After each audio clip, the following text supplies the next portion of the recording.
Anytime you're ready, buddy, go ahead and bring us on. Welcome to our 5th edition of Three Dudes Brews, an epic journey, an epic liquid journey, if you will. 3 different perspectives, 3 different brews, various styles of beer, our celebration of each and every one of them, our perspective of each and every one of them, and our appreciation of the men and women who bring them to us. I am your co-host, Buddy Thayer, and I'm happy to bring with me 2 fantastic dudes, Costa Singley and myself, Ed Hanoi. So thanks everybody for joining us today. As you guys know, we are here at Black Pond Brews. So the address here is 1001 Hartford Pike in Dayville, Connecticut. So if you guys haven't been here yet, definitely want to come on out, check it out. Leave your comfort zone, folks. If you're still in Rhode Island, get out and explore a little bit. Right over the border. It's just like 3 miles over the border. It's like the easiest trip in the world to get here. So today we are here with one of the owners, Cory. Cory, thanks for joining us. Thanks for thinking of us to be on your podcast. Oh, definitely. So definitely appreciate it. So we're going to do like we always do. We have the coveted top talk, which is still in my possession. It's going to remain this way today. I don't care what anybody says. It's coming home to buddy. They think it's coming home to buddy. It's not coming home. So we're going to do that. Of course, as we have some delicious beer in front of us to taste and to try today to see who can get the coveted top talk. And as we're doing this, we're going through this, we're going to talk some more, as we always do. And so, Cory, I can't say it enough. Thank you. Thanks. So when did you guys open?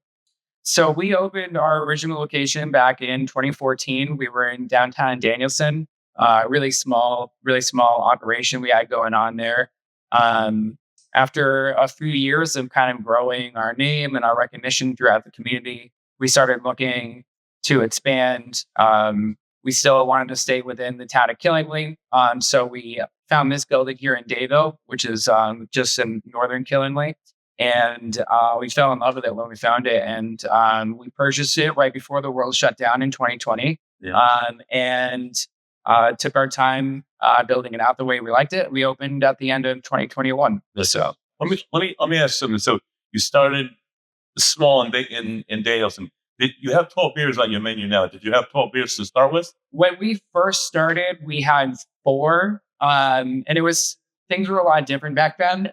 We couldn't serve like full beers back then, and so we just did samples and growler fills, and that's how we got started. At the old spot, when we first opened, we had like one section of the basement. We didn't even have the whole floor, and we had a brew room and our tasting room in the same spot. So all of our tanks were sitting around this little desk setup where we had our taps and we could do our samplings and everything like that. Over time, we ended up taking over the remainder of the basement, and we added 4 taps, and we started serving pints, adding food trucks, doing more events and things like that. Cool. Wouldn't know anything in your minute say that was on your original.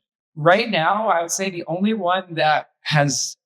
Actually, no, I'll take that back. We have a few that flagship. You have a few flagship. Yeah. So Machu Picchu, our jalapeno saison, we've been making that one forever. That one is pretty much on tap 100% of the time. Old location and here. That's like the most recognized beer that we have. We also have been doing our Oktoberfest every year, basically, since we opened. So Bear Branches is our Maple Oktoberfest. Very traditional outside of the maple. We have a Hella's lager called Hella that we've been making a long time. So yeah, we've got a few that have survived, but we've always been kind of like experimenting and trying out new things as well. So yeah, the best way to find what your next thing's going to be, to try something out for it. And if it works, great. If it fails, well, you tried. Yeah. And so I want to go back to something you said real quick, that in your first place, you guys were only able to do half pours. Was that a legal thing? Was it a Connecticut law that what?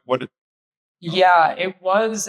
So when we opened, they had just changed the law to allow breweries to serve full pints. What's that? This, my friend. If you had everything in the same spot, you couldn't sell to the public. So what they did to get around it, sneak the son of bitches, right, was that you bought wooden nickels Right. It's kind of like, a Japanese pachinko parlor kind of scenario going on where you got these things and you exchange for something else. So you bought wooden nickels and then they had a menu and it was like, oh, well, this beer is 3 nickels. Right. So you're paying for the wooden nickels, but then you're exchanging them for the beer. It's kind of like buying a plastic baggie on Craigslist and it just happens to have pot in it, Right? Exactly. It's like, I'm only paid for the baggie. Hold on. Something else. What's the pot in this bag? You did not get there. I didn't order it. Damn you, Craigslist. So damn you. Yeah. This ain't Brad Pitt's Ziploc bag. So it's that saying. Well, at least they didn't come filled with baby oil. Yeah. So Too soon. oh no, it's not really too soon. I mean, yeah, it's a little crazy. So but that's great though. You guys got to build the place out the way you liked, the way you wanted it. Now I'm not gonna lie, you look at it from the outside and it's kind of like Unassuming. very unassuming. You see it and it's like, oh, okay, cool. But then you get inside. This is very secret. Let me tell you, you guys, you'll see the pictures. We're going to throw them up here. It is fantastic in here. It is definitely homey. It's definitely warm and inviting. It's a place that I can easily see myself coming in here, hanging out for hours at a time. Right. Just coming up to the bar. Like never beer. Yeah. This isn't just a brew house. This is also a kitchen as well. You also have it's a full restaurant here as well, correct? That's right. Yeah. When we moved, we weren't really necessarily planning on putting a kitchen in, but when we're kind of laying the space out, we're like, we've got the room for it. And a friend of mine that I grew up with, his name's Luke. He helped us kind of like get the kitchen opening and helped us kind of develop a menu and letting us know like kind of like a consulting thing that he did to help us get our feet wet with the kitchen. So yeah, we've got the full kitchen. We do like burgers, a lot of pub food, like pretzel bites and French fries, flatbread pizzas. We do so like German food. So we have Wiener Schnitzel. And we'll do different specials throughout the year, depending on what events we have going on. We also do catering. So we've been catering a lot of weddings offsite. We do like rehearsal dinner here. We have a separate side room where people can rent it for parties and things like that. And we cater those as well. So that has definitely been a much larger part of our business than I think we really anticipated when we got started. But it's really worked out well. Seems. Do you find that having the kitchen here is helping to push the sales of the beer? Because I know that when we go to places, if there's no food, there are times where like, Right. You get hungry and you're like, yeah. That's what we noticed when we were at our old location is like on a Saturday night, from like 3 to 6, we'd be busy. And then dare time rolls around, the place would just empty out. And then people would start coming back in as we were getting ready to close. So it was like, so definitely they were leaving a facility and they were going somewhere to eat. Yeah. And like, we were talking before you started recording, like you can bring your own food to a lot of those places, but it's just not like, it's not convenient.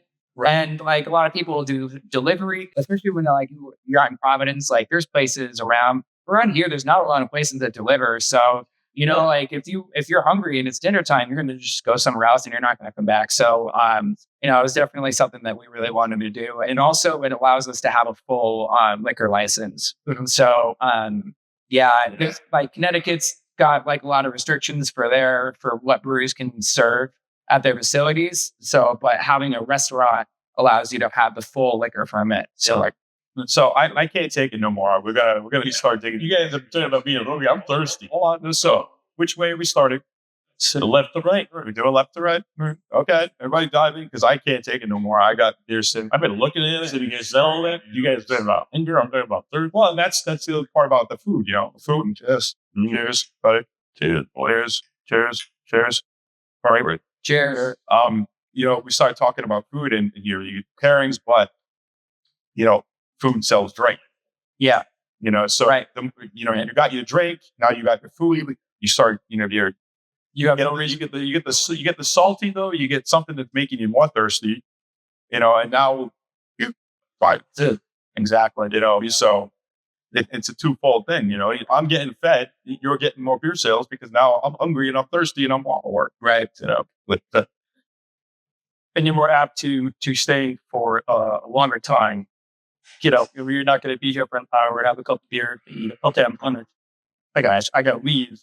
You know, it's right here, and you can stay. And again, you're not getting at least toxic. So Exactly. Yeah. What do you think, Ed? I think it's delicious. Yeah, I'll go to. You gotta look at that color. I mean, it's hazy and makes it gorgeous. Now, I mean, it's got some nice lacing coming down. I only took a sip, guys. I mean, I've already finished my. wow, everything's quite delicious. So, buddy, definitely likes that one. Yes, a little bit at the bottom. Did you taste it, buddy? But I think it's one or the other, and I wanted to have a little bit of love to compare for later on. But well, that's what I'm doing. yeah, that's usually what we do. But buddy's like, it was very good. So, how exactly did you get started in brewing? With a lot of people read us on brewers or work in one, another brewery, and then branch off and do their own thing. How exactly was you get started? Yeah, I'd say our path was like pretty typical in that regard. My co-founder Mike got a Mr. Beer kit for Christmas. Instant beer, his kit seems to be like yeah, that's the catalyst for Friday. That's the gateway drug for sure. Yeah. And he invited like a bunch of people to come, do the first brew day or whatever. And I was the only one who had any interest in it, I guess. So we started brewing. First few beers obviously were awful. It's a given. But you get the bug, and you start, once you get that first one that's good, you're like, oh man, now I can do it again. now if I get some better stuff. Right. Yeah, right. Right. So then we started doing homebrew competitions and things like that. We were winning ribbons in like every competition that we entered. At that time, there weren't very many breweries in Connecticut, and there were like basically none in this part of the state. So we saw that if there's people in this area that are like us that like good beer, then we could be that one place for people to actually be able to come. So yeah, when we opened in 2014, and then it's been like crazy. So this is our 10th anniversary. Yeah, we had our 10th anniversary back in July. Yeah, congrats. Yeah, that should get 10 years. That's a milestone, especially these days. Yeah, Okay. Especially maybe you through the pandemic. And we talking. So you guys were opening up this location, as we say, in the middle of the pandemic, right? Yeah. So I mentioned earlier, we bought the building. It was like March 7th in 2020 or something like that. And they shut everything down like 2 weeks old. Yeah. Like I think right before Patrick's Day or something like that. So yep. It was a pretty scary time. I guess the only the silver lining part of it was that we had a bit more time to get in here to start doing renovations and things. Because there wasn't quite as much doing. We didn't have a tap room or anything like that. We were only doing to-go sales for a while, which presented its own set of challenges. But so I'd say that was probably like our silver lining, was being able to get in here and what time to focus. Yeah. Because now you don't feel like you got that clock ticking. Right. Hey, we got to get this open. We got to get this open. Now somebody else is kind of dictating when you could even get in. So. Right. Yeah, fermenters, in barrels. I mean, people both suffer. So we have a 10-barrel brew house. So with 4 fermenters, and then we have a pilot system that's 3 barrels with a few more fermenters. So we do the bulk of our brewing on the main system, and then when we want to test out new recipes, things like that, we'll brew pilot batches.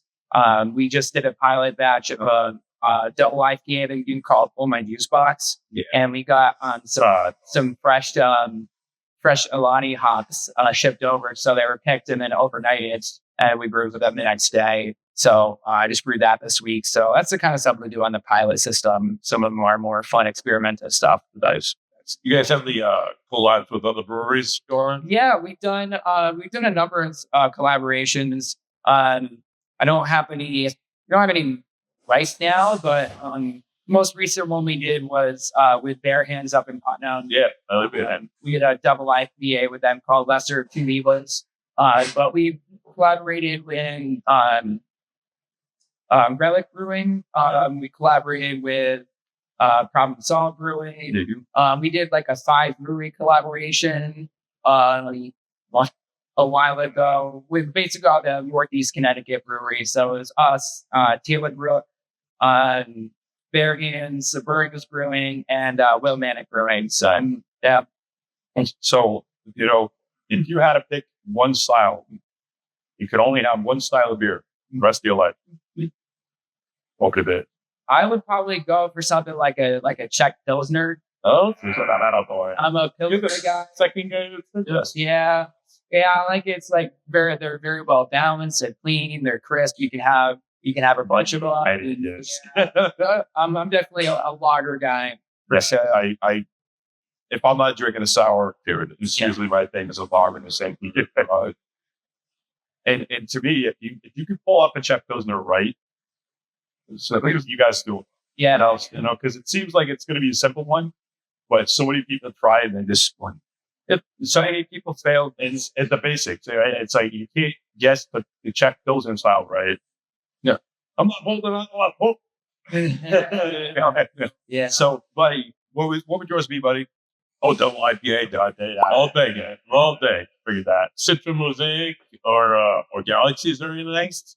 Or like some of the Australian hops. I think Galaxy is Australian, right? They kind of they're a little bit more subtle, but not so like explosive as Citra is. But yes, all the above. Yeah, right. Costas? On the side, fruity beers. Fruity? Oh, wait a minute. Okay.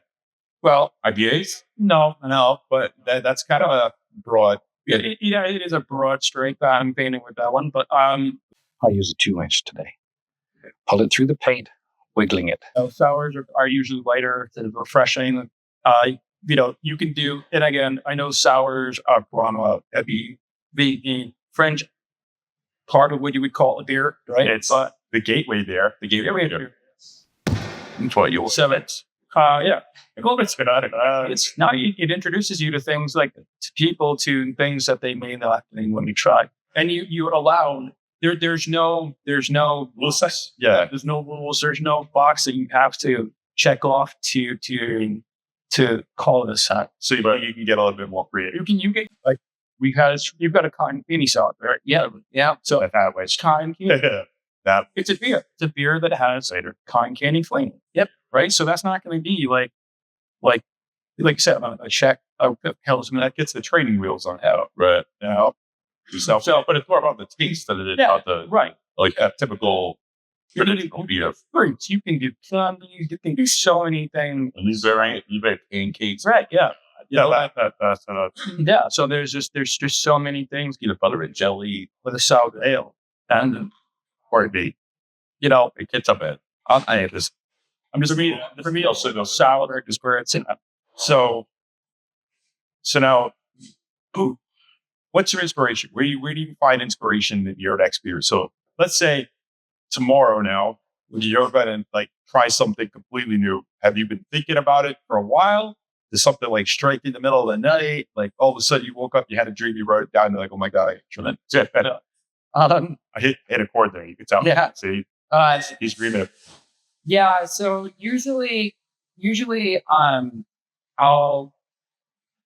something new hits the menu, it means that I've been thinking about it for a long time.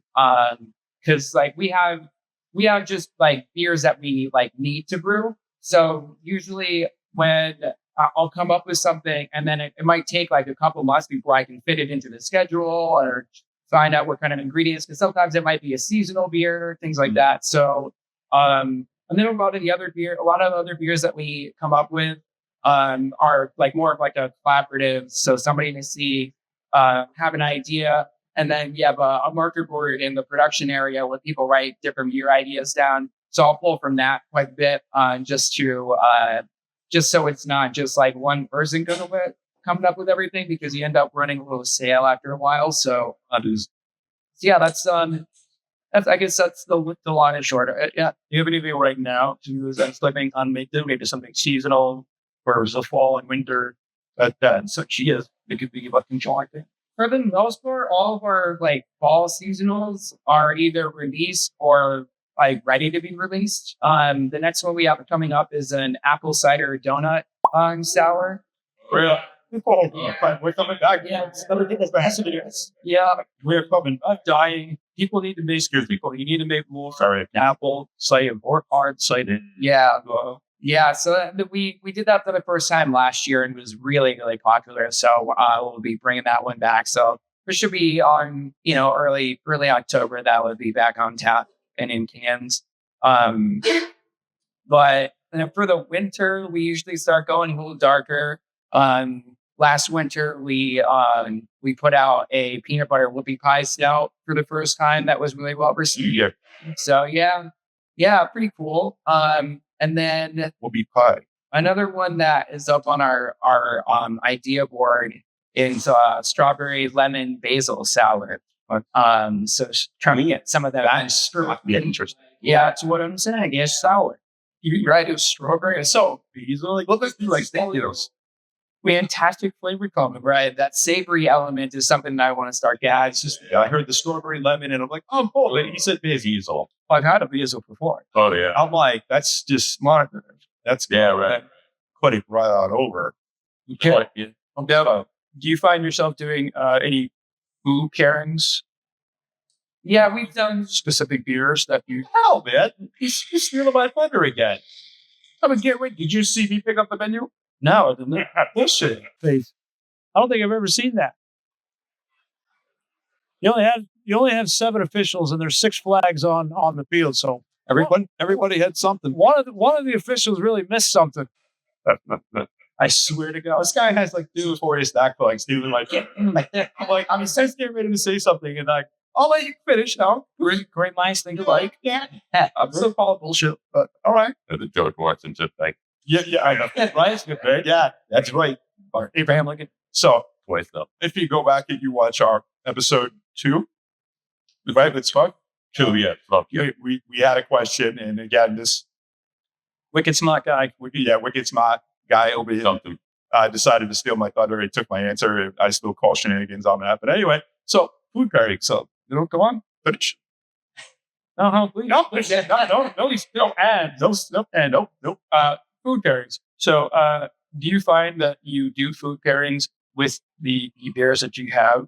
Because we've been to a lot. I've done food pairings where I've had beer and ice cream, beer and chocolates, stuff like that. Now, do you find yourself doing beer pairings with the food that you have? You've had suggestions that you do with food items, Sure, yeah. So we've done a bunch of different types of specific pairings before. We had like a couple of cheese nights where we did like beer and cheese pairings. So we done sometimes we'll do like occasionally like a couple times a year we do a bottle release, and a bottle is typically something that we'll make that's like meant for aging. So it might be a barrel aged beer or like a really like traditional, like funky sour, things like that are a little bit more special. So they go into a nice bottle and you can keep it in your wine cellar, things like that. So we've done like beer dinners with that. So it's like 3 or 4 courses with a pairing along the way, with that special bottle release being the main pairing. And then as far as like our regular menu, we have quite a few different items on our menu that are actually made with our beer. So with our pretzel bites, we have a beer cheese, and we use the Machu Picchu, the jalapeno saison. So it's like a spicy beer cheese. All of our Wiener Schnitzel is beer battered with our Hella Light. Our barbecue sauce is made with our Mr. Kitty Milk Stout. We make our own pickles with our Moose IPA. We're always. That's like one of the more fun parts, and being able to experiment with cooking and pairing and things like that. So, Not gonna lie, you had me at food.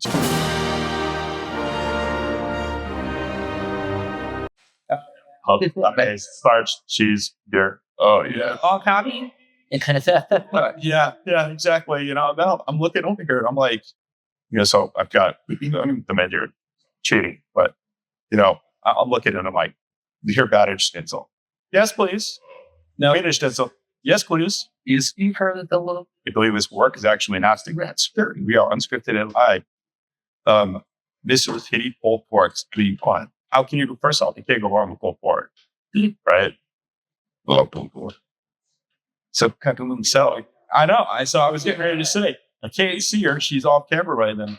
But I have a feeling, are you the genius behind the food right now? No, she's saying. That's Lord. Uh, So I'm just his eyesore into work. Acolyte, I love it. So on Padawan order. So that is fantastic. So This is the fully stoked coffee man. Oh, that's Lord. It's not. Oh, yeah. we'll get to that later. So Sure.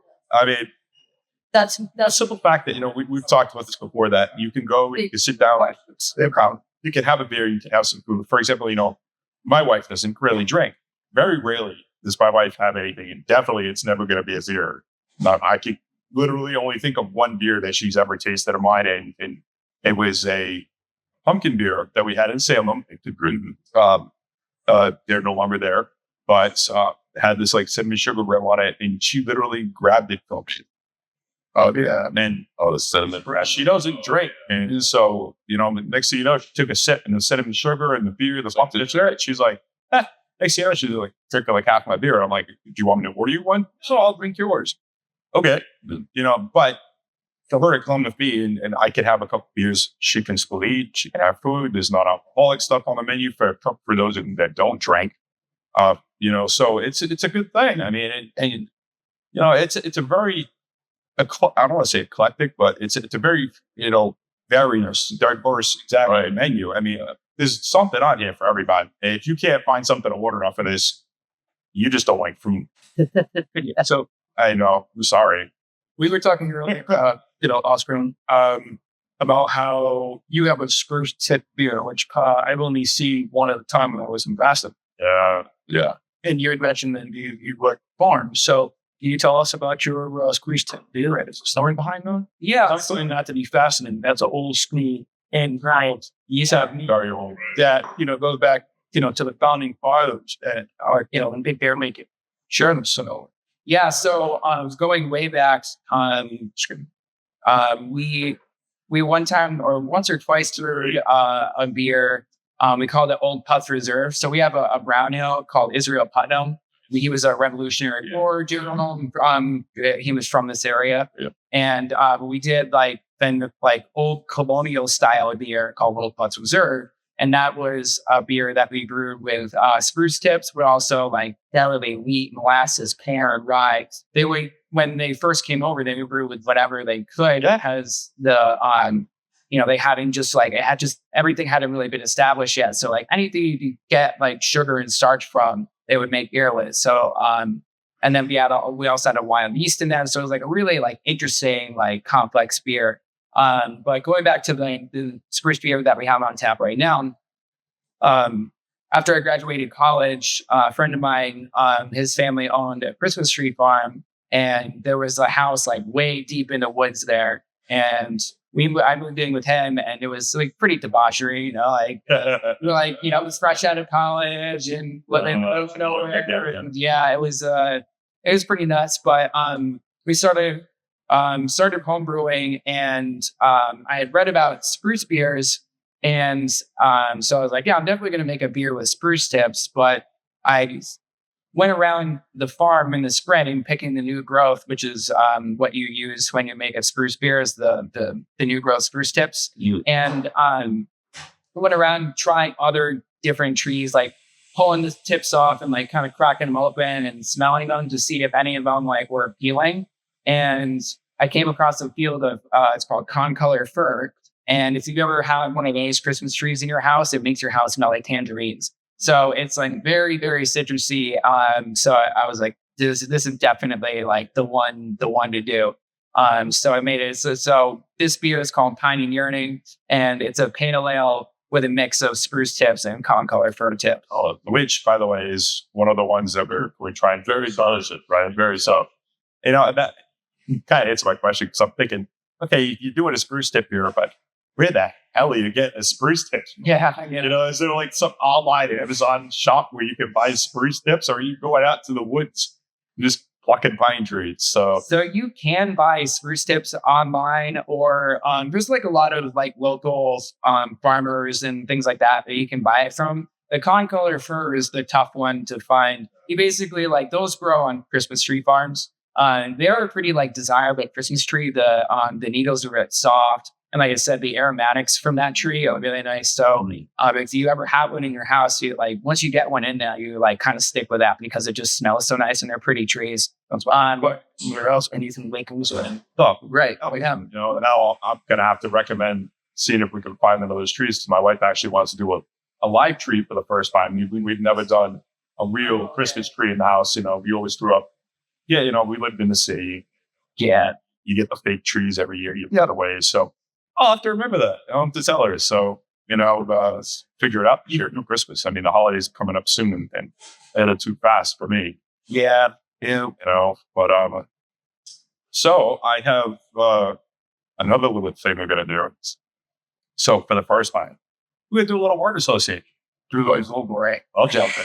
Oh boy. So for those of you who don't know, yeah, we're gonna get a little deep dive into Cory's psyche. So yeah, insert effect here, you know. So I want you to say the very first thing, don't think about it. Very first thing comes to mind when I say these words. Okay? Mug. Face. All right, there you go. Delicious. Pilsner. Okay. Harsh.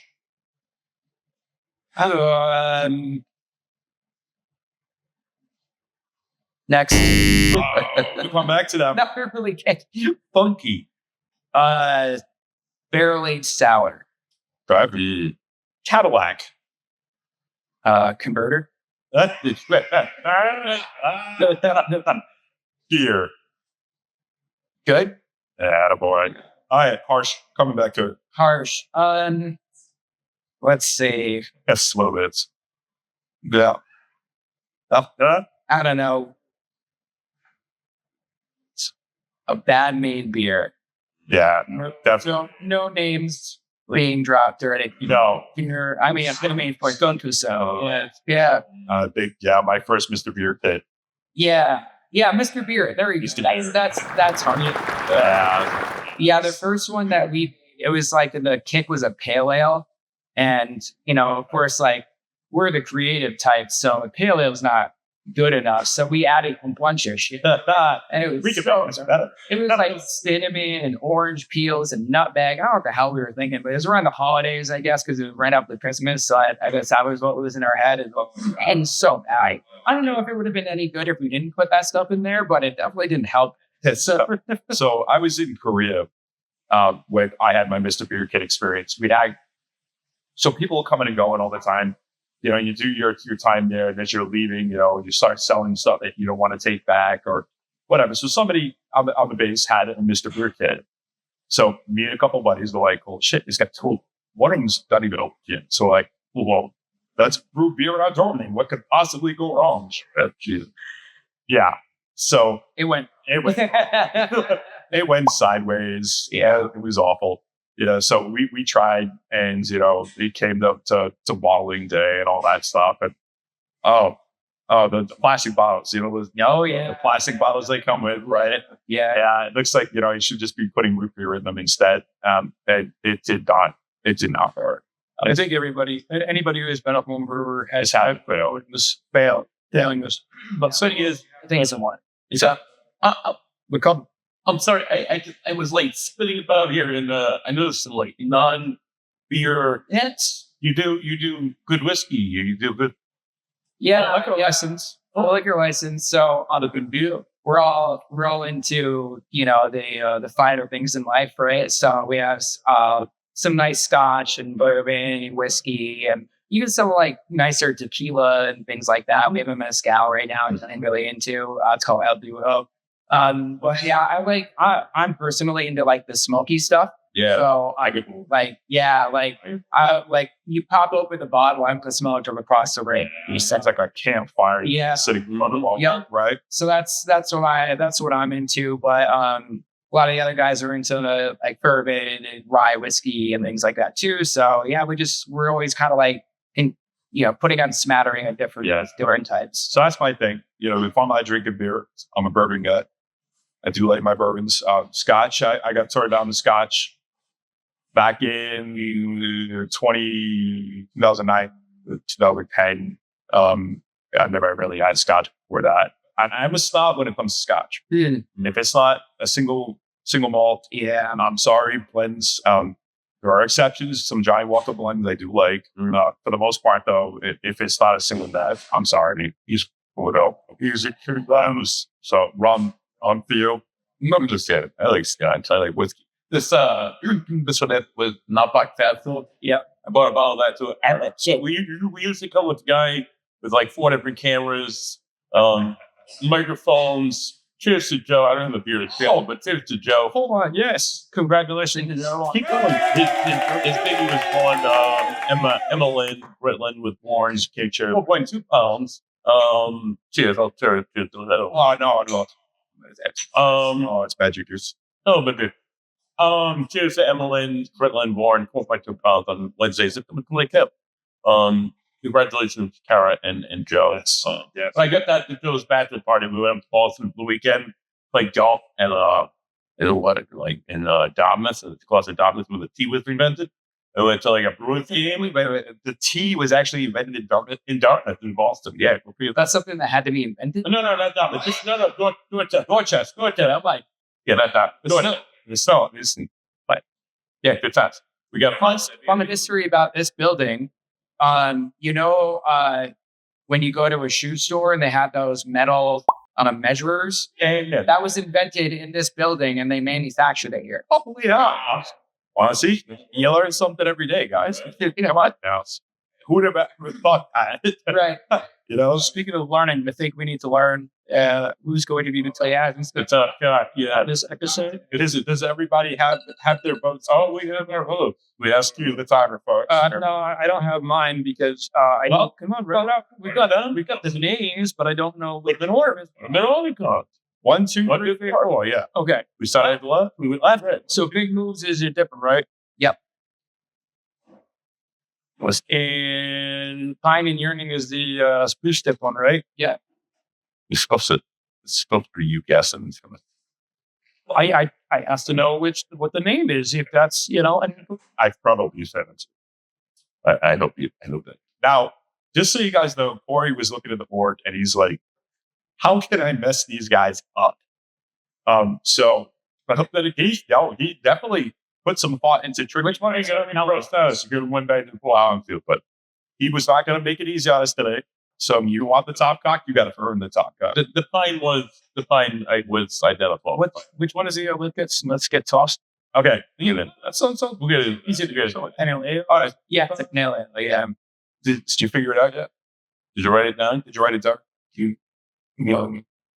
It's Just make sure I put these. he's like, yeah. You know what? I'm gonna switch one. You know what happens when you start second guessing, right? Yeah. There's no doubt. All right. So you said we'll have Cory reveal for us, and then we'll see who's right on what. So the first one, So starting from the left, we have Brews, which is our flagship IPA. You guys aren't out yet, but I have Moops as number one. I chased it. And Moops is number one. So put an X if you got it wrong. Check mark him for me because I got it right. So Moose is number one. all right. The second one. The second one is Piney. Yeah, buddy. Shit. And how did you miss that doing? I'm not gonna lie. I had some reservations. Keep playing the mind. Which means now I got 2 wrong. No. See, that to me is interesting that it doesn't stick out as totally obvious. Right. 'Cause Yeah. That was what I was originally looking to do, is like a non-hop IPA. Is it? So I got And you're saying all right. So number 3 is big nose. is Let's Get Stopped. Oh, son of a bitch. Oh, okay. So there's the new obsession. My God. Wow. I wasn't joking. He wasn't Joe. I mixed. All right. So moves and big moves. I think I got them. I got one right. How did you get right?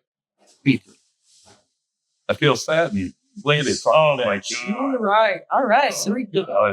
So I didn't do a good tell. I just So some honor, I guess. Cory wasn't joking around when he said he was going to make it hard on us.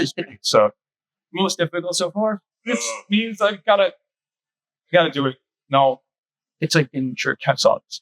We were promised to be brilliant today, so yeah. Union South County, folks, is now Cosby. So, Can't believe it. it's been a great morning. I can't, really. I mean, so Rhode Islanders, New Englanders, you get down to Connecticut, make sure you get your ass out here. Again, 1001 Hartford Pike in Dayville. It's like Boston. To the extent it's a Boston. Just go with the Boston game. Yeah. It's open and you can make It's like entering Boston, entering Connecticut. Yeah, lifetime group. By the way, you can miss it. it's basically if you can go to the It's the woods and then it's the Maori. I mean, there's nothing about it. It's right there. It's a straight shot. You're not fixing your store. Okay, guys? you email back and open it back. So do yourselves a favor. Come out, see Cory and the gang. Have some great beers. There's a dozen of them here on the menu. There's bound to be something that you're going to like. And if not, probably shouldn't be drinking beer. And if you don't like beer, they also have full liquor license. Plenty of other alternatives Whiskey. and full restaurant menu, so that don't have to leave home crying something to eat. Yeah. So come hungry, come thirsty. Maple Oktoberfest. I'm sorry. Hey, I'm telling you guys, get down here. Cory, thank you so much. It's been awesome, Cory. Thank you. Yeah, thank you guys. This is this is what we do. So we try to bring the fun. So like I said, we're gonna hang around a bit after this. We're gonna have we're gonna take some more to go, and you guys got to get on here. So for 3D Brews, at that on, Costa saying really, Buddy there. cheers, and this is Cory. Cheers, folks. Cheers. Thanks. Drink local.